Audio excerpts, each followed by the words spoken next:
guys, Jason here, bringing you another Duel Masters deck profile. Today we are going to be profiling a Survivor deck.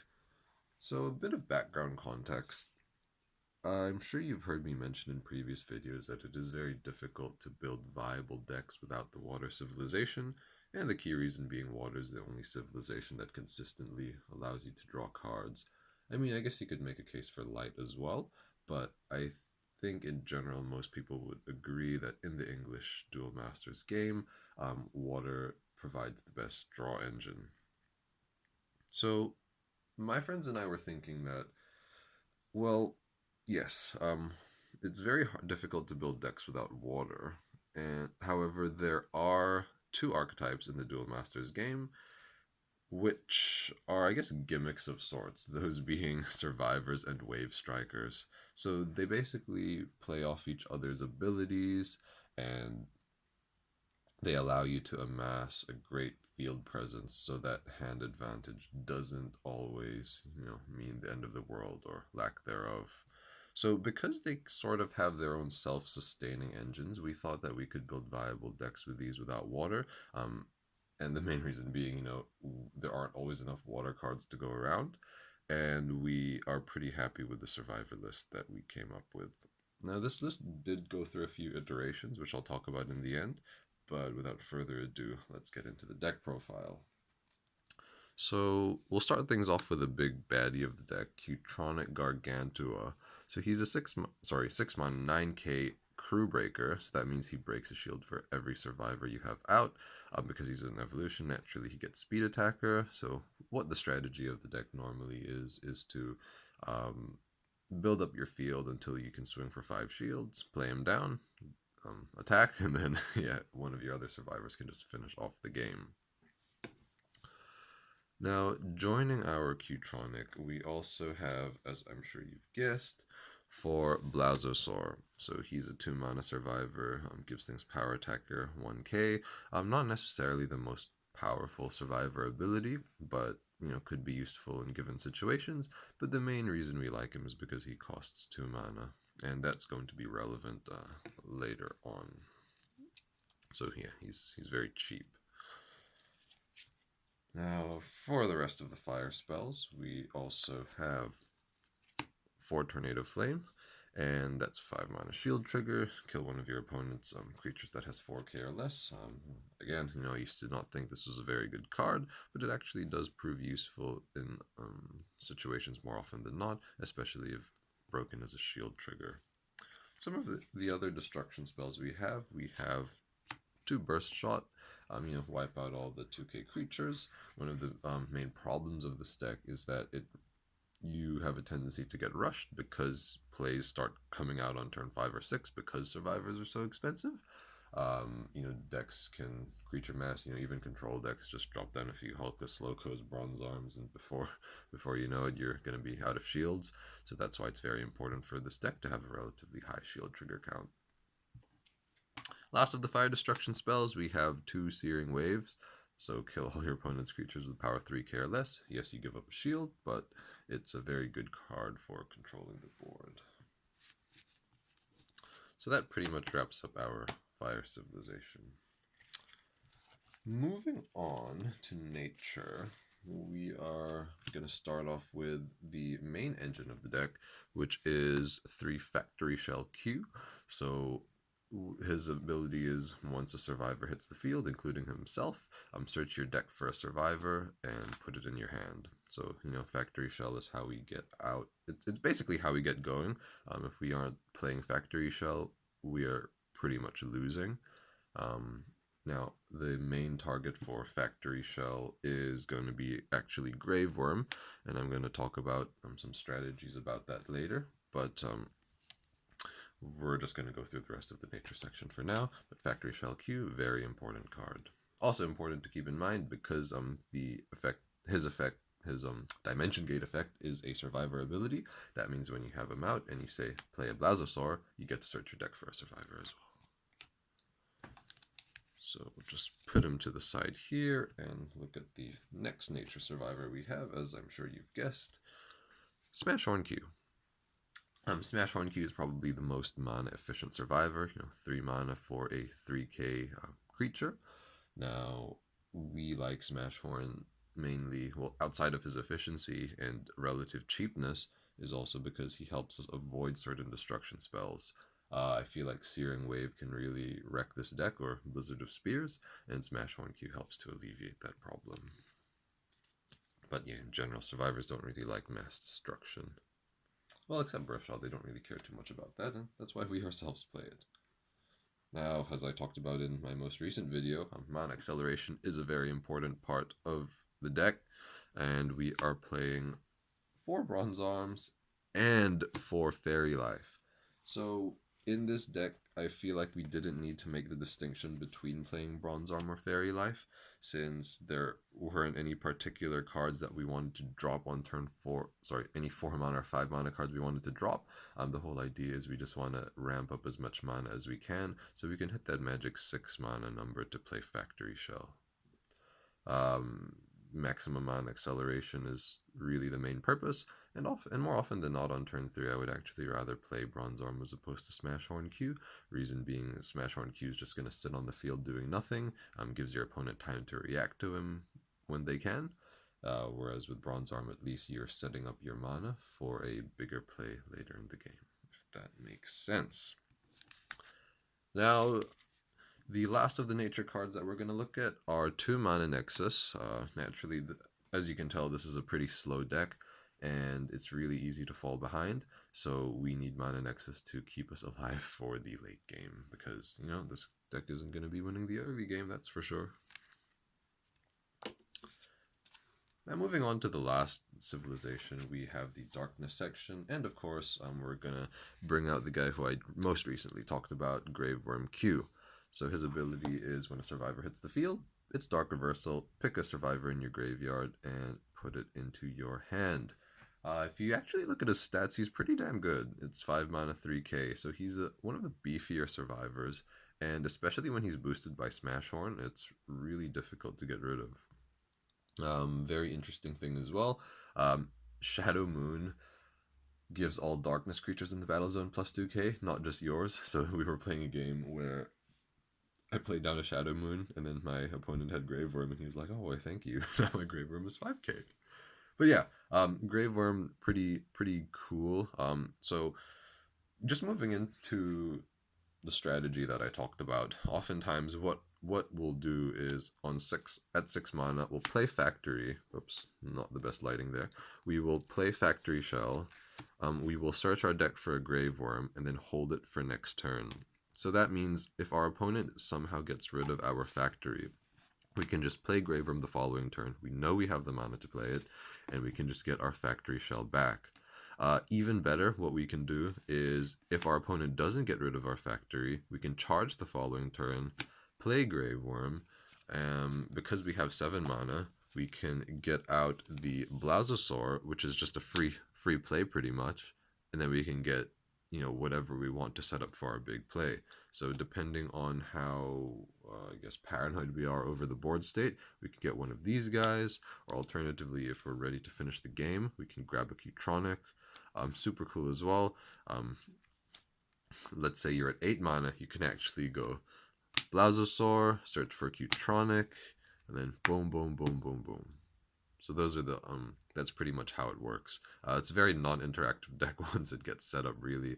It's pretty funny as well, because you actually get to a point where you get to play with both your deck and your graveyard in your hand if you have a strengthened board state with these two fellows. Now, the last Darkness survivor that we're going to take a look at is Gigaling Q.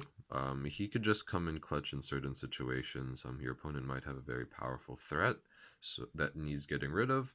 Our meta has diversified to the point that 9k isn't going to run over literally everything. I mean, it still beats most things, but not literally everything.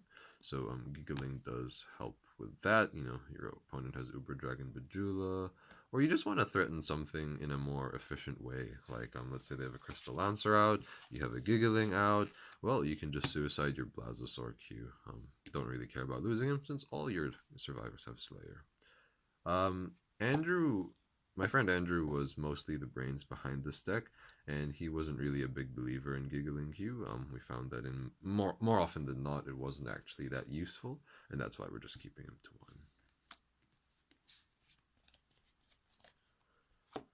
So some other, well, going over the rest of the darkness section, we have, boom, 4 Terror Pits. So I guess none of you saw this coming. This is a very gimmicky card. Now I of course joke.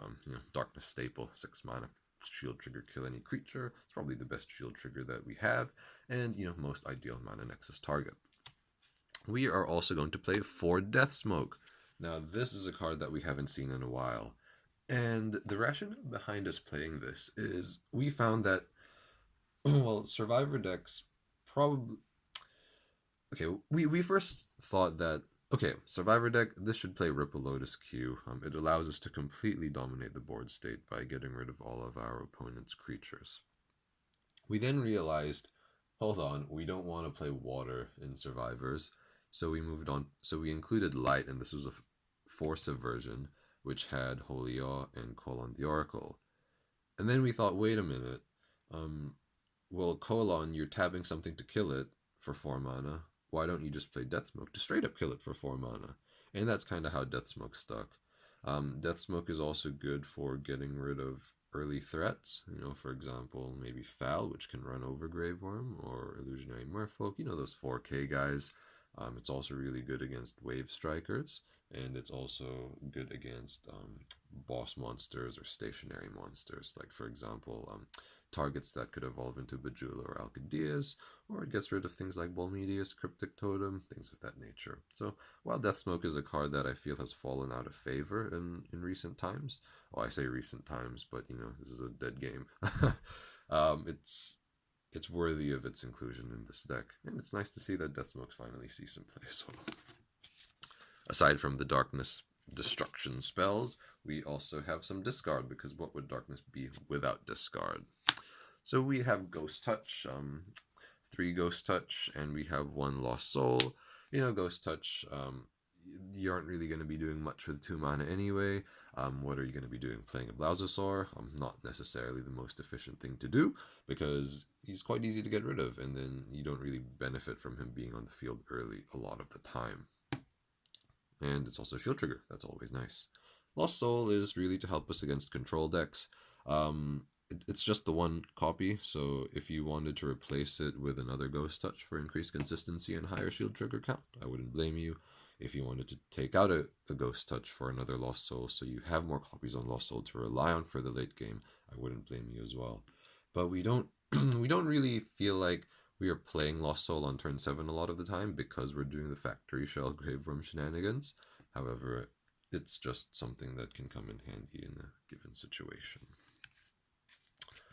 So the last of the darkness section we're going to look at, we just have 2 Bloody Squitos, which are blockers. If you notice, we don't have any blockers in this deck. It is a slow deck. We do have a lot of destruction spells, but not too many blockers. So we thought that Bloody Squito could just help in certain situations. More often than not, we actually end up charging him if we aren't getting overwhelmed in the early turns. But yeah. So that's the Survivor deck. As you can see, it does have its own self-sustaining engine, which is why running water isn't necessarily imperative, even though water could make this deck better. In many ways, this is kind of like an anti-meta deck, since you just play really very disruptive strategy, and well, when you go head to head with control, survivors actually have an equally powerful late game. So yeah, that's pretty cool. Now, the last thing that I was going to go over is the survivors that didn't make the cut. So I'm just going to lay them out over here.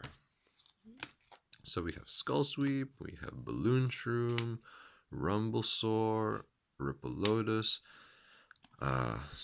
Spike Strike. No, that's Split Head Hydro Turtle. This is Spike Strike. Ballast Dogfight, and Galliazol. Oh, better move the camera so we can see all those guys here.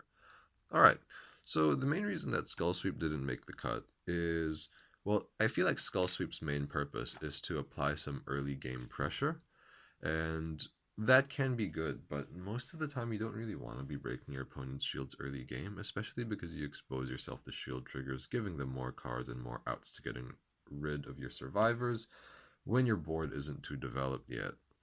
We also reread the effect of Skull Sweep. We used to think it was you discard a random card from your opponent's hand, your opponent actually gets to choose, and that kind of soured us on the experience. Well, soured Andrew. Um, However, when it comes to discarding, it's not all bad because we have 3 copies of Ghost Touch to sort of help with that.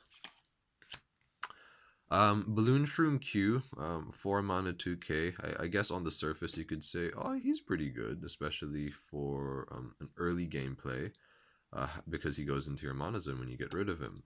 But we just found that he wasn't powerful. His effect wasn't powerful enough to warrant him having a spot in the deck. And we do have our forms of mana acceleration in the form of maxed Bronze Arm Tribe and Faerie Life. Rumblesaur Q, so similar reason to why the other two missed the cut. It's really because we don't need to apply early pressure when we're playing this deck. If you're playing something that costs 6 mana and has speed attacker, why not just play Q-Tronic? We aren't going to be breaking with survivors early because, again, that exposes us to destruction spells and shield triggers, things of that nature. Ripolotus Q I already talked about. I feel like he actually does have a very good effect. However, he is water, and we don't want to play water. Also, so similar reason for these two. Split Head Hydro Turtle, his effect isn't actually that powerful. You don't always need. I mean, drawing cards is always good, but if you're spending 5 mana to play a 2000 power creature, it better do something that's really good. We prefer Gigaling because, when we play Gigaling, it means we actually need him. Alternatively, we could get 2 for the price of 1 in the form of Smashhorn and Blazosaur. And, well, Graveworm has 1k extra power and a much better effect. Spike Strike is actually a really good survivor, and I kind of regret that we can't really play him, but that's just part of not playing water. I do think there are ways to bypass losing Spike Strike's ability. So, for example, the 4 copies of Death Smoke we play, that sort of help with being able to be blocked. Galliazol, so I was a bit heartbroken about not including Light because we couldn't have Galliazol in the deck, which gives everything blocker, and Slayer blocker combo with Galliazol and Gigaling is always pretty cool to see. However, Andrew didn't really like this card, especially because he found that, yes, when you play Galliazol, all your creatures get blocker, but it only takes your opponent getting rid of Galliazol to be able to expose you once more. So, in effect, while it gives all of your creatures blocker, your opponent still only needs to get rid of 1 card to finish you off, so to speak. And that's the main reason why Galliazol didn't make the cut. Also, if you think about it, if you're going to spend 5k to get something out, there are better things to get out. Now, with Ballast, at the end of each of your turn, untap this creature. To really make it worthwhile, I feel like you should be playing it with Galliazol, but we aren't playing Galliazol for obvious reasons, which I just discussed. And also, with Galliazol, he is only really worthwhile if you have 2 out and a couple of Smashhorns, so your opponent goes like, oh no, I can't get rid of any of these because, if I get rid of one, the other one still sticks. So, yeah, didn't really make the cut either. So that is our Survivor deck. I feel like it's pretty good. It's definitely very annoying to play against, and yeah, I'm quite happy with the colors that we used. Graveworm definitely the best survivor in my opinion, and as well as Factory and Smashhorn. Those guys are all cool. And I don't think this deck is too difficult to build as well. So if you do get the chance to try it out. I definitely would like to hear your feedback. If you have any alternative Survivor builds, I'd love to hear how you've gone around and built Survivors as well, since I feel like it's not the easiest deck to build, and we did struggle for months and months and probably even years to come up with a half-decent Survivor list. I also tried a new style of recording, so if you have the time or if you have an opinion about it, I would appreciate your feedback if I should go back to the old recording style or the new one. But anyway, thanks for watching and sticking with me through this longer than average video. I appreciate your time and have a great day.